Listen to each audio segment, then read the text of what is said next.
Last night, Joanne Reed did a great job in breaking down the two policy differences between Donald Trump and Kamala Harris. And she made it clear that how can you have somebody who has never run a company successfully? Remember, 6 bankruptcies, as well as Truth Social is nearing to the point, given that it makes no money, to go into bankruptcy as well. It's inevitable because it's not a viable organization. So therefore, it's just banking on the name Trump while he still has some political viability.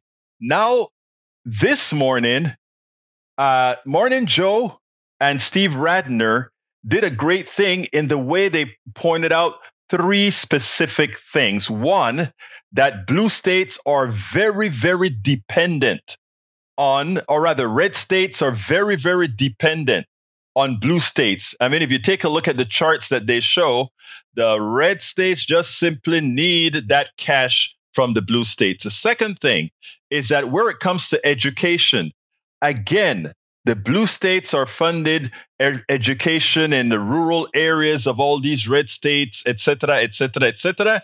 And then again, the IRA, the Inflation Reduction Act that was passed by Democrats, most of the monies and the investments are going to red states, not blue states. So again, in all these different aspects, red states are takers. Yet with Project 2025, Donald Trump is doing something interesting. He's taking away all the resources that blue states are providing for the red states, or a lot of those resources. But not only that, in his tax policy, he's increasing tariffs, which would be paid by all working class people, all poor people, in order to collect some cash, because again, tariffs are nothing more than a tax on everyone. He collects that tax, and guess where that tax goes? Into a tax cut, a huge tax cut for the wealthy. And again, it is important that people understand this. You're not hearing this on Fox News. You're not hearing this on OIN. You're not hearing this on Newsmax, but you're hearing it where news counts. And it's important that we start doing this more now than ever, that in effect, what Donald Trump is doing, yes, he's going to screw all the people in the red states, but in the process of doing that, he will screw all Americans in the lower strata. Listen to this, and then we'll take it on the other side. The record's pretty clear, and history's pretty clear here, which is job growth. As Bill Clinton noted in his convention speech, job growth has happened under Democratic administrations. Deficit reduction is more common under Democratic administrations. These business policies, as Goldman Sachs forecasts, they're better business policies outlined by Harris than it is for Trump. And I will just say this. We've gone through 2.5, 3 years of people, especially on the Republican side, warning about inflation.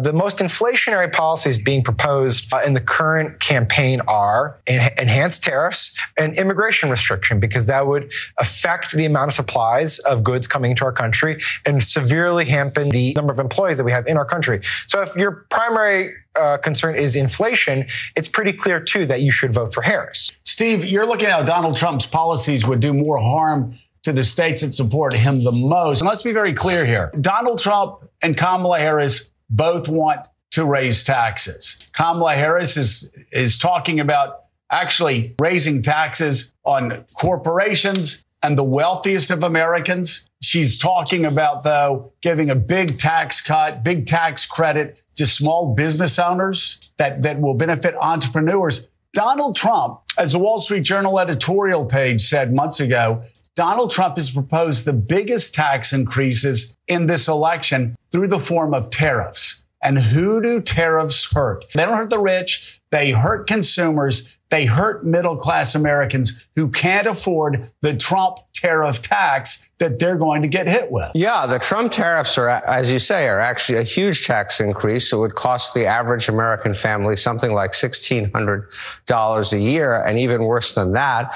it would affect the people at the bottom in terms of the percentage income that they would lose more than the people at the top. So it's what we call regressive, favoring the rich over the poor, as well as raising inflation and really having a negative impact on the economy. But I think there were two things about Harris's announcement yesterday that are worth pointing out. The first is that unlike Trump, who seems to make policy kind of on the fly, wherever he is, IVF, we're going to pay for it, we may not pay for it, whatever, she's actually starting to come out with very detailed plans on housing, on taxes, on small business, and so forth. And so she's running a campaign with policy, unlike the former president, except for these off-the-cuff kinds of things. And secondly, her proposal would increase taxes on the wealthy, unlike Trump's, which would decrease taxes on the wealthy, try to get people to pay their fair share, and try to take a stab at addressing our deficit. Trump has no plan for that. And what you saw yesterday for Harris is the beginning of a plan for that. Generally speaking, what I think most people don't understand is that if you look at sort of the who gets and who gives among the states, you're going to find that the blue states give a lot more to Washington than they get from Washington,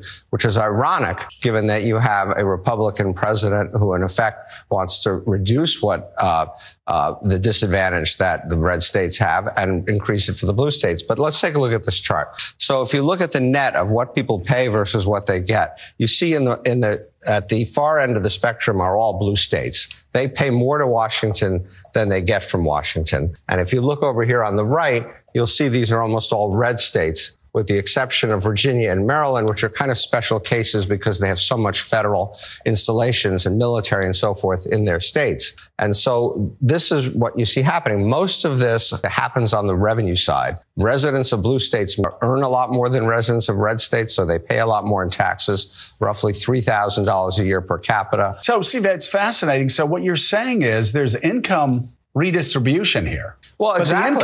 The income redistribution is coming from blue states, and it is benefiting the very people that go around yammering about socialism all the time when they are the beneficiaries of income redistribution from blue states to red states. So if anybody is benefiting from a, quote, socialist redistribution scheme, how fascinating, it's mainly red states. Joe, you said it better than I said. In our system, where we try to make people more equal, yes, government has tilted in favor of the red states, the same government that Trump would like to reduce or dismantle. Overwhelmingly, it's the red states that are the greatest beneficiary of education funding. Exactly. So let's talk about two pieces of education funding. First, let's talk about Head Start. Head Start primarily benefits children in rural communities, lower income communities, and so forth. So it's not surprising that the top funded state under Head Start is Mississippi, which gets $56.84 per resident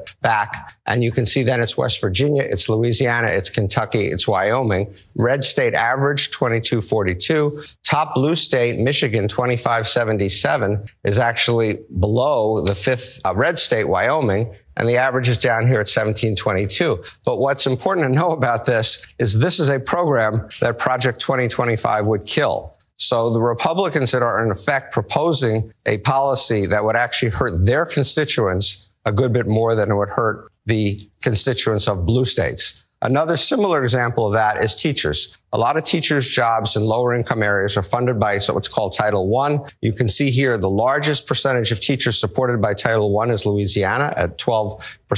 But you've got Mississippi, you've got Alabama, you've got Florida, you've got New Mexico, Arizona, Nevada, swing states and red states principally benefiting.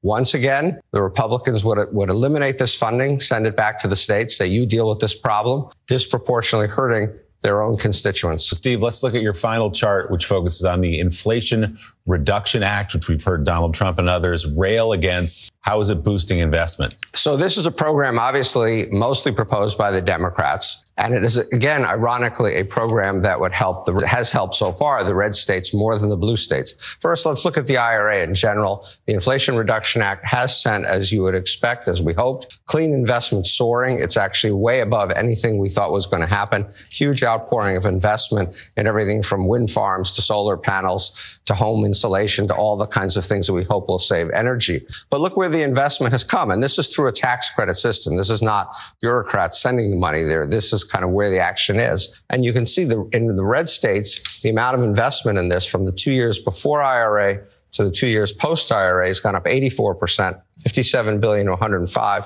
It's actually gone down in blue states. I'm not quite sure why, but it has. And so the vast beneficiaries of the IRA, which the Republicans have also tried to kill, are the red states. So, folks, it is imperative that all this information you share.